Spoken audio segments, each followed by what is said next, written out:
Please stand for the words of our King.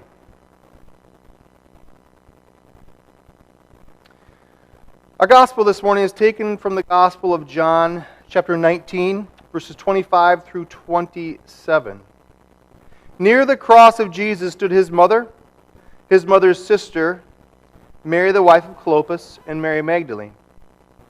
When Jesus saw his mother there and the disciple whom he loved standing nearby, he said to his mother, "Dear woman, here is your son." And to the disciple, "Here is your mother." From that time on, this disciple took her into his home. So far our text. Please be seated.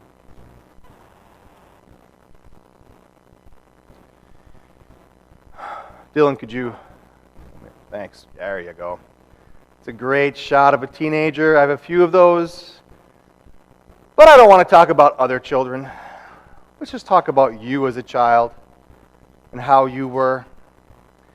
And maybe when I was a teenager, once my parent would have said to me, "I hope one day you have someone just like that." That was in a moment of exasperation.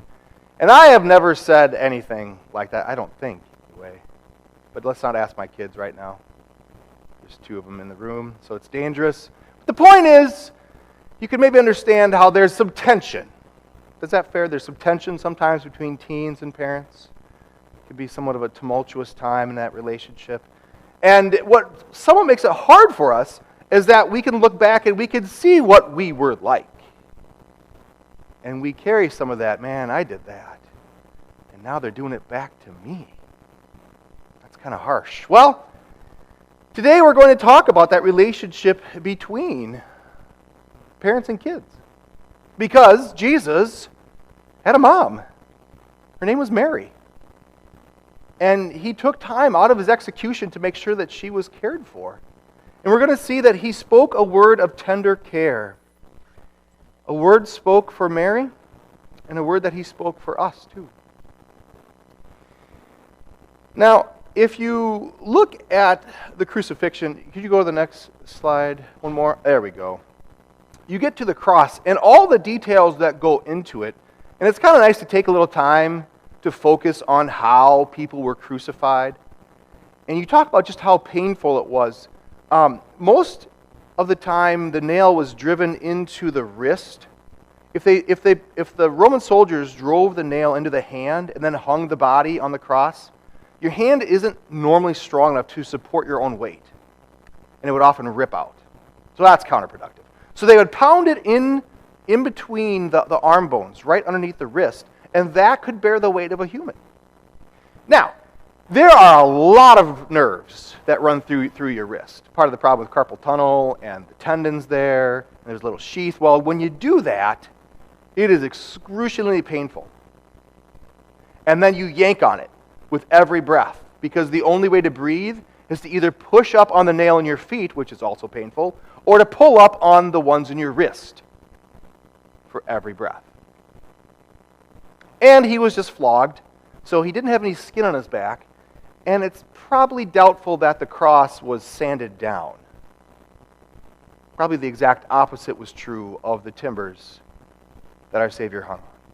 What I'm trying to get across to you is just how painful this was, and how, I have to tell you, I bruised my heel back in basketball season when I helped coach, which is a very loose term. I don't know if I actually helped at all when I coached. I ran around with little girls, and I showed that I'm a 6'2" male and I can block a middle school girl.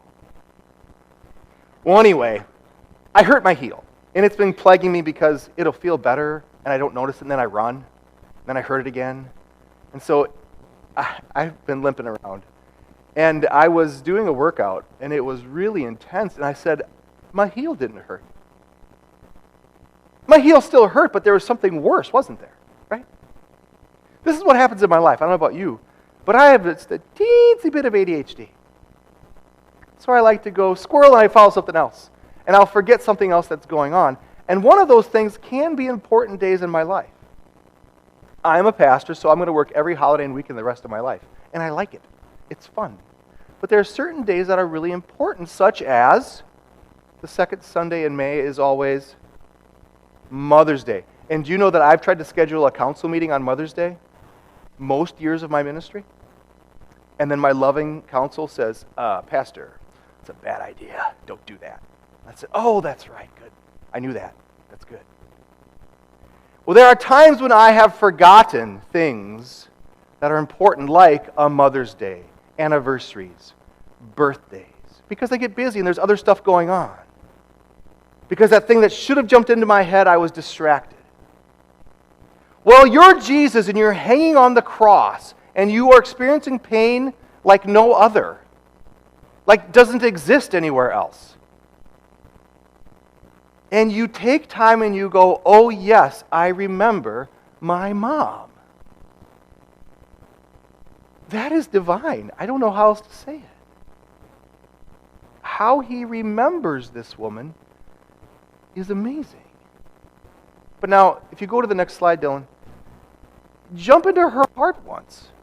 What was she told when she held her infant baby boy and she walked into the temple for him to be circumcised? And this weirdo named Simeon walks up to her and says all these fantastic things about her child. And then he says of her, and a sword will pierce your heart too. Now she got it. Would it have been easier if a Roman soldier had pulled out his short sword and just run her through right there? Probably would have hurt less. Just the anguish of watching that would be unbearable as a parent. And so you go down the line and you say, well, where's Joseph? Well, most traditions and historians think that he's dead. Mortality was extremely high. I don't care who you were. And we don't hear anything about Joseph after the age 12. You don't really hear anything about Jesus between age 12 and when he starts his ministry at 30. And so the chances that he died was pretty high. All right, well, what about the other kids taking care of mom? I have seen that, and it can destroy a family.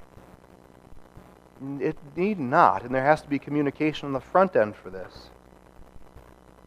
But there's a good chance that these kids, we know some of their names, whether it be tradition or from Scripture, James, Joseph, Simon, and Judas. Those are just the boys. They're probably sisters. Where were they? Well, if you recall in John chapter 7, they came to have an intervention on Jesus because they thought he was nuts. He actually thinks that he's God because he is. Do you think they thought the same thing of their mom? Who saw the angel? Who remembered all of that? It's possible.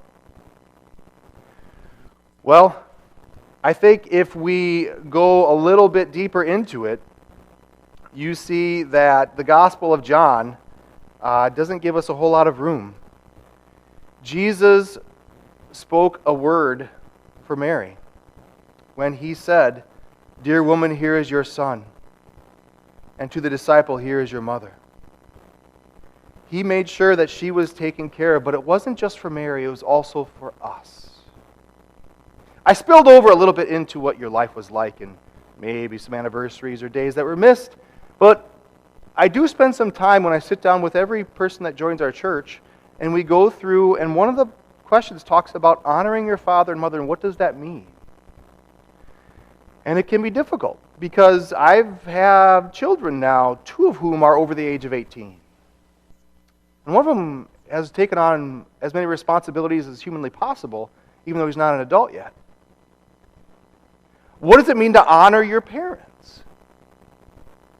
Does it mean that you obey them? Not necessarily. And that's a hard pill for a lot of parents to swallow. And it can be also equally difficult on the children when they have to disobey those wishes and how crushing that can be sometimes. But in many ways that's healthy to cut those apron strings. To start your own life and be your own person. And so as we do that, it's not perfect by any means. And so honor is sometimes the last thing that we do for our parents. And part of the problem is you think back on your life, and this is what makes makes part of parenting such a giant guilt trip. It can be. It's also a joy. But it can be because you realize all the times that you told your parent, I don't want to clean my room. Or you told your parents, curfew's dumb. I have friends that stay out till 2 in the morning. Why do I have to be home until midnight? What difference does it make? And then do you call them? Are they forgotten in your life? How many times do you have to go visit them when they're infirm or in a nursing home? What is honorable? And there's no anything that is black or white on this. Our God is silent. He just says honor them. And that can be difficult sometimes, although I think all of us would be able to separate out, there are times when I have not done that. And I can't make up for that. It's like any other list of the things that God commands me to do that I can't live up to. And this is where my God jumps in, and He speaks a word for me. Understand that when Jesus said these words and took care of His mother, He's not setting an example for you to follow. We're going to say this every week as we go through this. If you walk away from Lent and you see Jesus hanging on that cross, and you think, now I know how to act when I'm executed, you have missed it completely. This is Jesus for you, not Jesus in you. Jesus did this all in your place. Because while you deserve to be hanging on a cross for the times that you have rebelled against your God, you never will be. Jesus took the guilt, the shame, the sin that were reserved for you. Yes, the very hell. The deepest stroke that pierced Him was the stroke that justice gave. We sang in the famous hymn. And because of that, you are free and forgiven. And what's so liberating for a Christian is that you cannot make up for time that's lost for things that are done. That's not what Christians do. Christians live their life in thanks and joy. And so tomorrow you say, I can call my mom. This Mother's Day, I don't care if you send flowers or not, but just remember her in whatever way is honorable to you, because she's always going to be your mom. I know that there's many moving parts. Families are just a roller coaster sometimes. Sometimes a train wreck or a dumpster fire. But that command from our God still stands to honor. And we can follow it in love and in thanks for what our God has done as we live in forgiveness. We can hear Jesus' words from the cross. Dear woman, here is your son. And to the disciple, here is your mother. And Dylan, we do so, enjoy. Honor your parents. This was a word that Jesus spoke for Mary, and a word that Jesus spoke for us.